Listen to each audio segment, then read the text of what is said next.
So, on behalf of International Society for Krishna Consciousness, we want to thank all of you for coming and joining with us tonight and joining in our Hare Krishna Utsava festival. That means it's a festival of chanting the holy names, and by chanting the holy names of the Lord, chanting Hare Krishna, then we're calling out, just like a baby is calling out for the mother. In the same way, we are so much separated from God, separated from Krishna, Lord Jagannath, and we are struggling very much here in the material world, the struggle for material existence. And so not understanding our relationship with Krishna, with God, not obeying the laws of God, not having a connection or relationship, not acting according to that relationship, is why it is such a struggle for existence in this material world.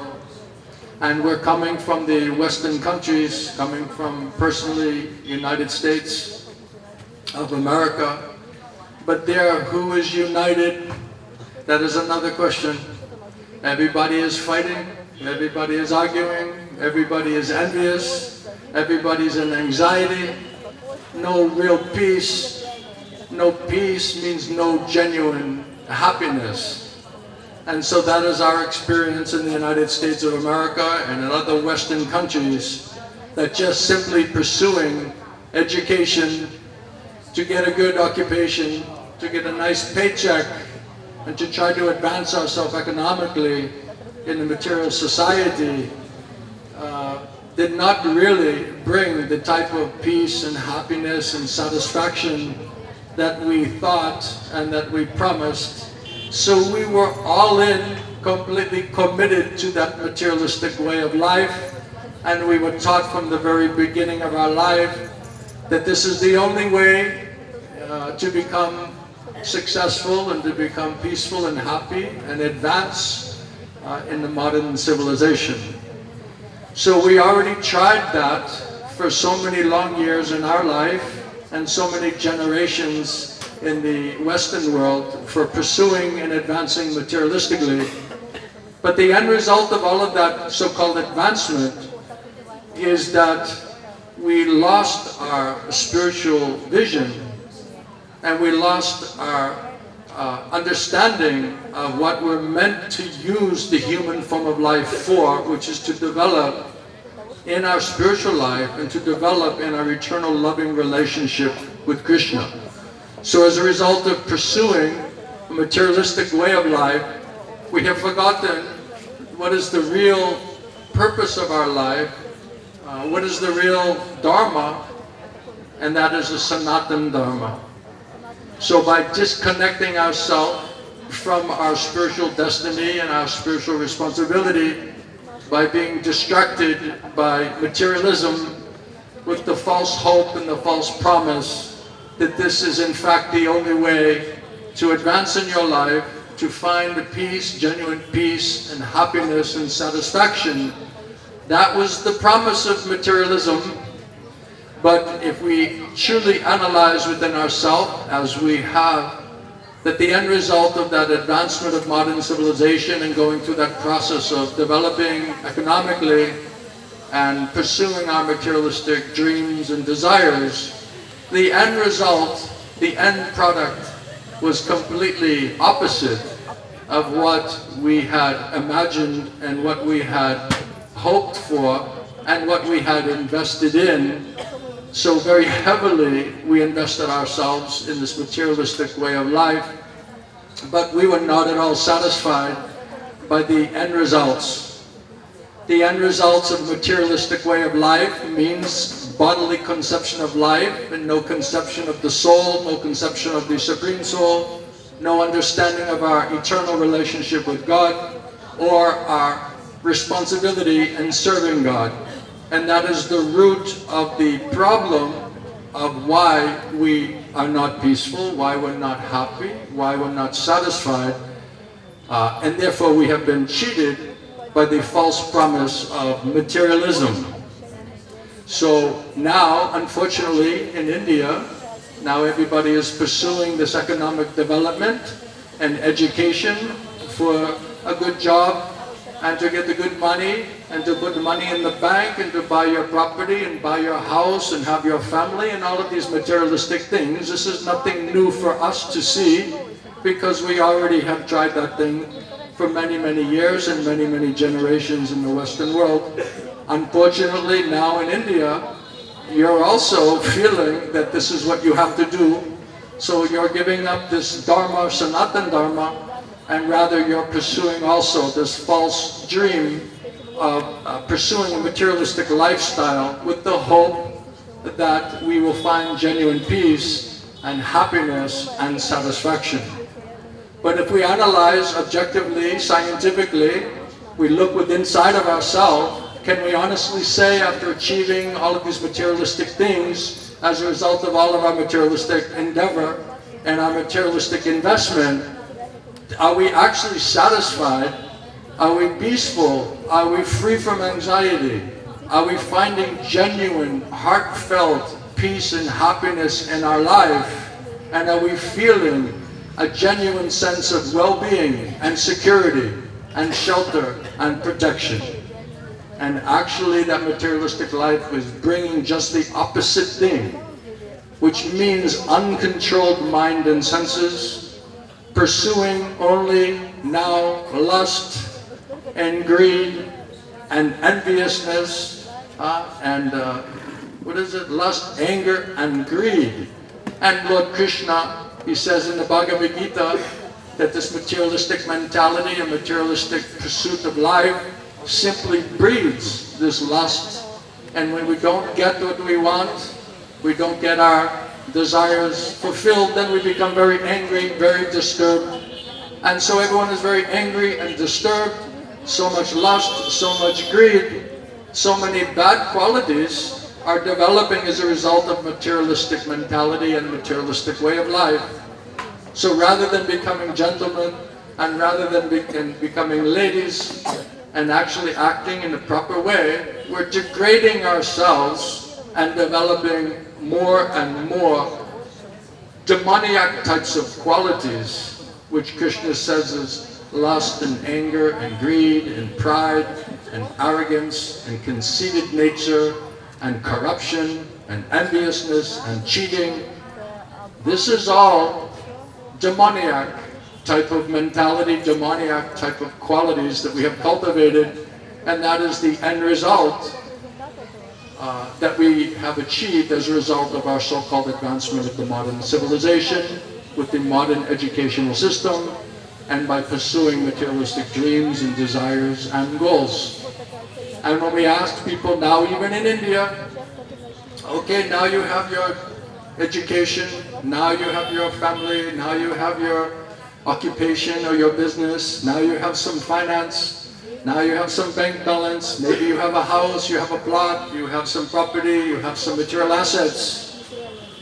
After all of that, can you say genuinely within yourself that you're free from all anxiety? That you're constantly in a peaceful and satisfied and happy state of mind? Can anybody really say that here? How many people can say genuinely that they're peaceful, happy, completely satisfied, and freed from all anxiety as a result of materialistic way of life? Is there anyone here who can raise their hand to that one? No? That's so surprising. We also found the same thing. So we have come here to India, to Orissa, not for materialistic purpose. We already understand what is materialism. We already understand how much we lost. We already understood how much degraded we became and how much demoniac qualities we have developed as a result of pursuing this advancement of so-called advancement of modern civilization and this modern educational system. So the modern educational system, which is the root of the future, everyone is putting all their faith and trust, especially in India. The families are torturing the children, how to get an education, how to get high marks, high grades.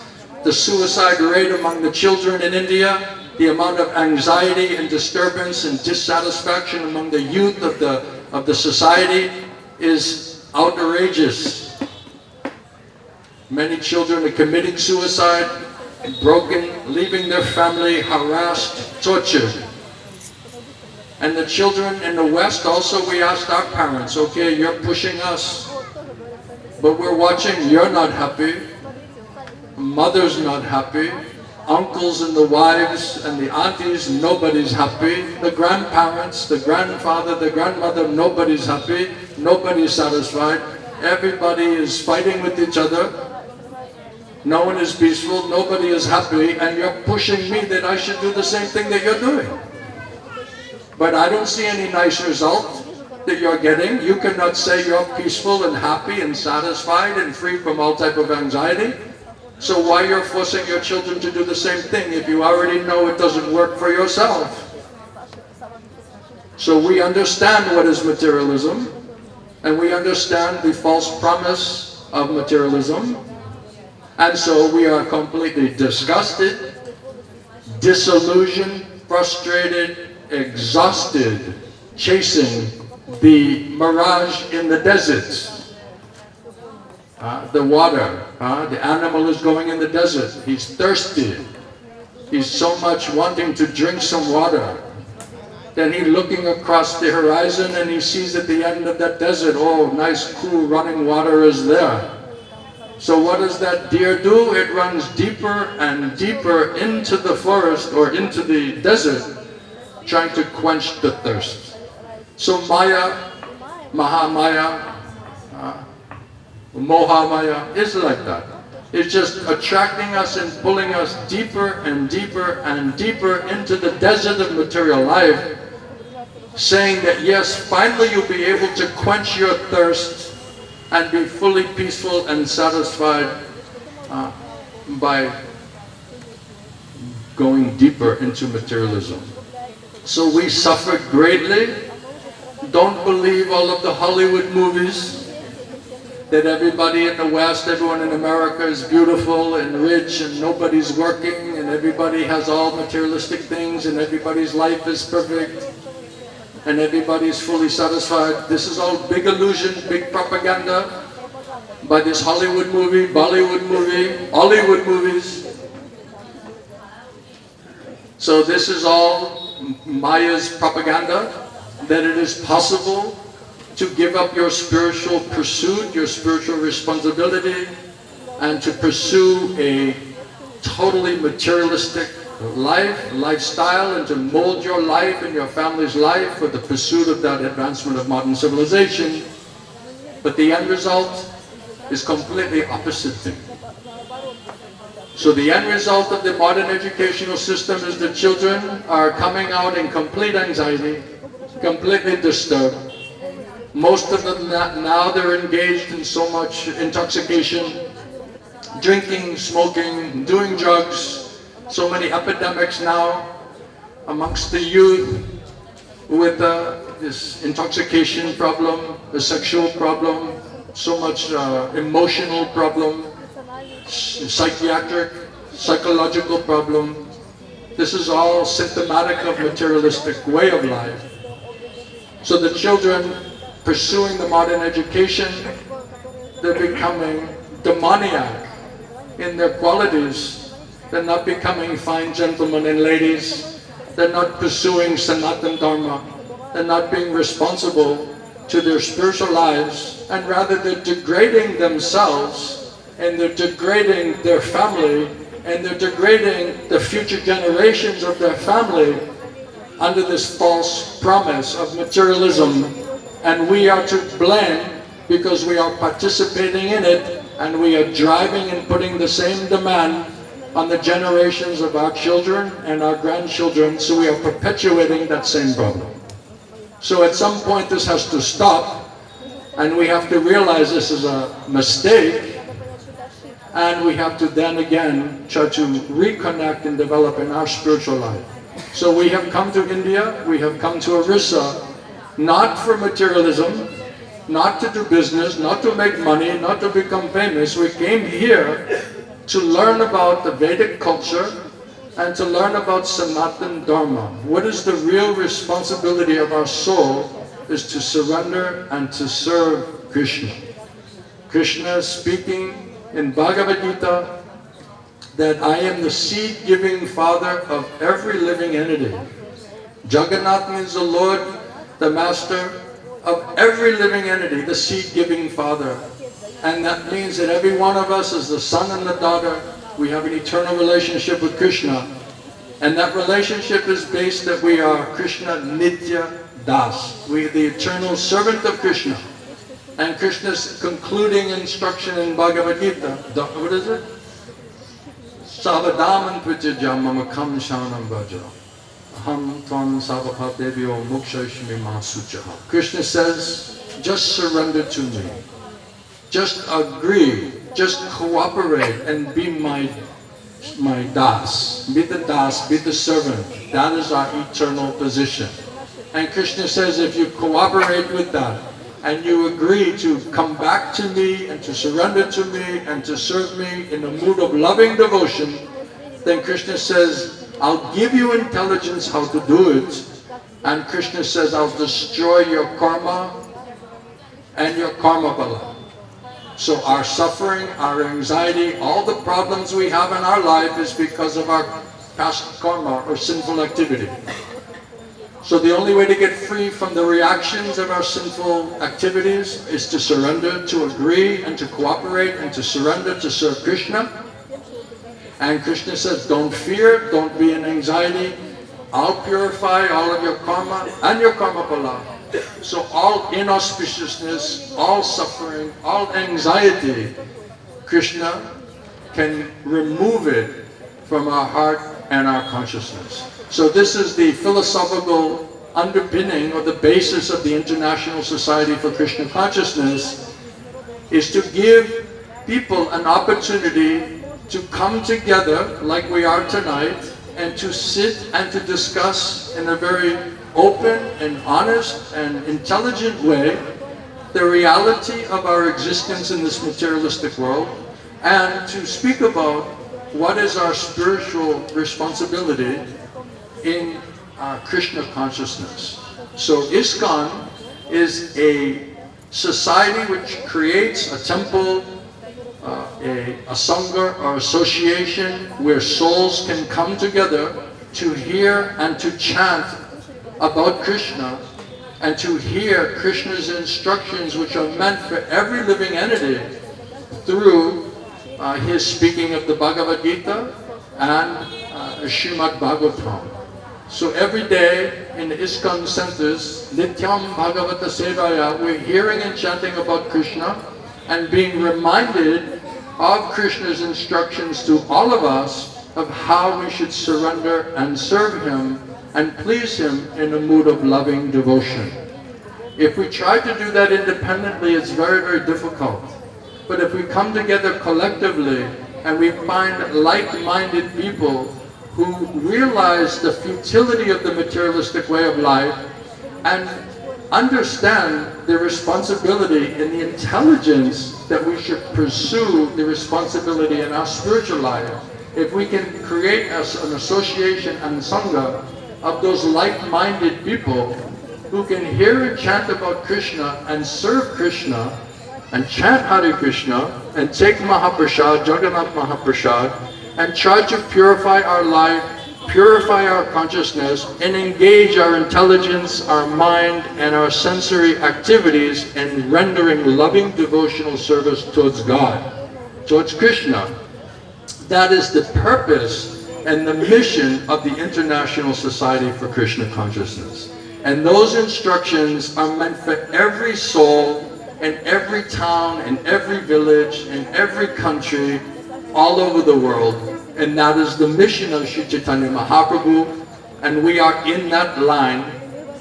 ISKCON is in that line from Sri Chaitanya Mahaprabhu. So this knowledge, this information, this process, this way of life is meant to be spread internationally. And it is. And that is to the credit especially of the previous acharyas and the founder acharya of ISKCON, Srila A.C. Bhaktivedanta Swami Prabhupada, who translated all of these scriptures and personally delivered and taught and explained and purified all of the living entities in all of the major cities and towns in all of the countries throughout the world. So this is a very, very important and significant society. Prabhupada, when he came to America, he said most people come to America because they want something from you people. But Srila Prabhupada, Srila A.C. Bhaktivedanta Swami Prabhupada, he said, I did not come here to take anything from you people. I came here to give you that which you have forgotten. You are suffering because you forgot about Krishna. You forgot about service to God. That is why you're in anxiety. That is why you're in a suffering condition. So if you want to solve your problem, you learn to come and hear about Krishna. Develop faith in your Krishna consciousness. Surrender and serve Krishna in a genuine way. And Krishna, he is in the heart of every living entity. Savasya chaham mridisona vishto matashmite jnanamaponam cha. Krishna says, I'm in the heart of every living entity as a super soul, Paramatma, Chittaguru. So he can understand the true desire and the sincerity of every soul, every living entity. So if that soul somehow or other can cry out before the Lord and try to solve his problem in life, and try to reconnect with God, reconnect with Krishna, and want to render loving service, this will solve every anxiety, every problem that we could possibly have in this life or in any other life. So we are opening the center here locally in Cuttack, which is such an important city in Orissa and in India.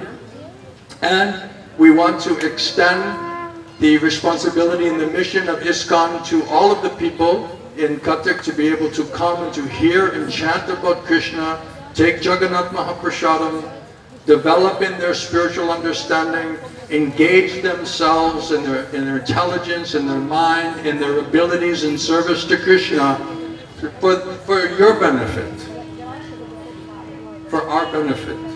So this is the purpose and the mission of ISKCON. This is our intention of coming here tonight and with our festival, as well as opening our local center here, to humbly and kindly invite all of you to come and join with us. Let's be friends. Let's be associates. Let us get each other's association, and let the center be based on loving devotional service towards Lord Krishna, towards Jagannath. And if we do that, we'll find a very nice friendship, very nice association, very meaningful, which will give great benefit to ourselves personally, and a great, great benefit to our family and our sons and daughters and our grandchildren. This is the only real solution to counteract the ill effect of the materialistic propaganda which is being bombarded into our society. So please don't misunderstand or underestimate the importance of the International Society for Krishna Consciousness, and please come and join with us, participate with us, and also help us and take responsibility for practicing ourselves and being able to reach out to other people that we may have in our life or that we may know in our life who may be suffering in their life, and give them an opportunity to also come and join with us and be benefited spiritually for themselves and their family. So I don't want to take too much of your time, but I just wanted to explain a little bit about our past and our experience in the material world, and how we found real shelter and real answers, and philosophically, intellectually, practically in this Vedic culture and Vedic philosophy, specifically centered around Bhagavad Gita and the Srimad Bhagavatam, and chanting Hare Krishna Mahamantra. Hare Krishna, Hare Krishna, Krishna Krishna, Hare Hare, Hare Ram, Hare Ram, Ram Ram, Hare Hare. Hare Krishna. Thank you very much. Now we're very fortunate to have our dear godbrother, Krishna-katha Prabhu.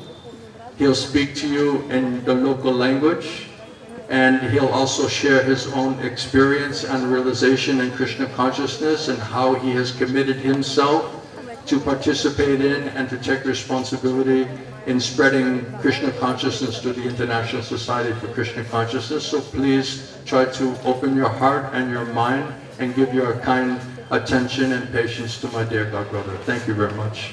Hare Krishna. So I would like to request His Holiness, Holy Krishna Maharaj, to declare that Hare Krishna Utsava from today is going back to Bhubaneswar. Today is the last. You can speak to us if you. 2 days in Cuttack, that is not enough time. This is just beginning, like putting seed there.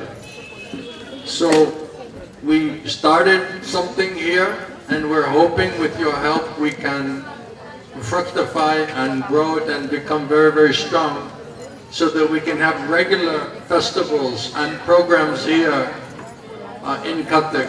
So we feel that this is just really a new beginning for our preaching efforts in Cuttack, and we're hoping that you're inspired by this small beginning.